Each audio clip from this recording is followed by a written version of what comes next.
ये क्या पापा जी, आप भाभी के इलाज के लिए जमीन बेच रहे हैं? उस जमीन पर हमारा भी हक है। 4-5 सालों में उस जमीन की कीमत अच्छी खासी हो जाएगी। भाभी से कहिए वह अपने मायके वालों से मदद मांगे।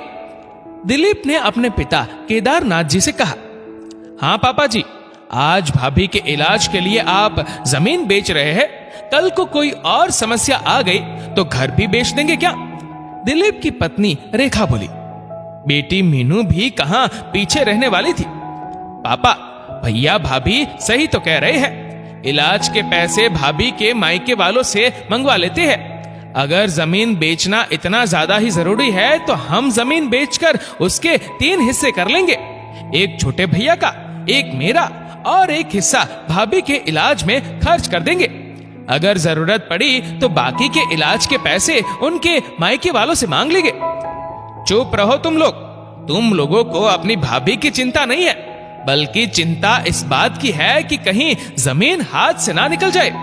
मेरे लाख बुलाने पर भी तुम लोग कभी नहीं आए, पर जैसे ही जमीन बिकने की खबर लगी दौड़े दौड़े चले आए। केदारनाथ जी बेटा बेटी को खा जाने वाली नजरों से घूर रहे थे।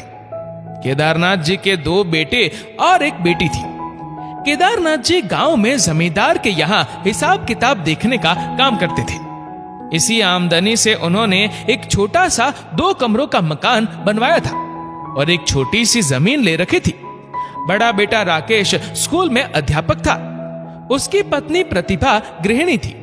उनकी एक 14 वर्षीय बेटी सुहानी थी। छोटा बेटा दिलीप शहर में नौकरी करता था। केदारनाथ जी की पत्नी का 2 वर्ष पहले कैंसर से निधन हो गया था। बड़ी बहू प्रतिभा को लिवर में समस्या आ गई थी। उसके इलाज में काफी पैसे खर्च होने की संभावना थी। इसलिए बहू के इलाज के लिए केदारनाथ जी ने जमीन बेचने का फैसला लिया था।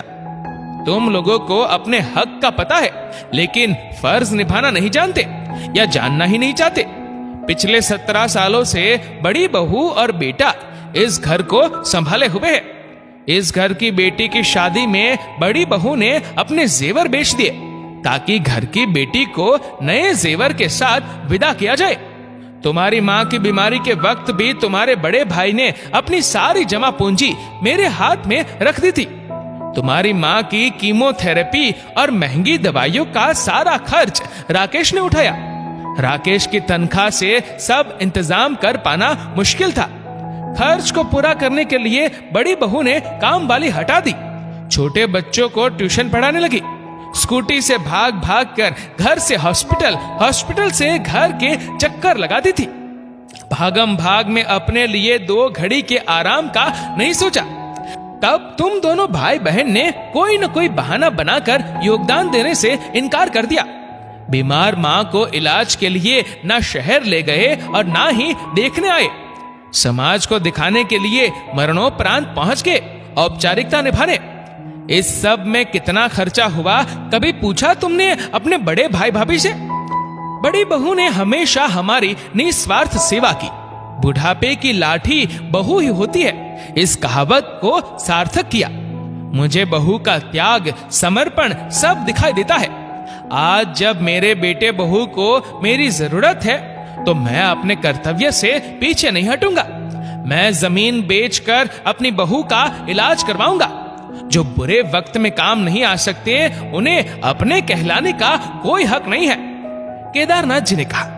बात कड़वी थी मगर 16 आने सच थी। बेटा बेटी अपने किए पर शर्मिंदा थे।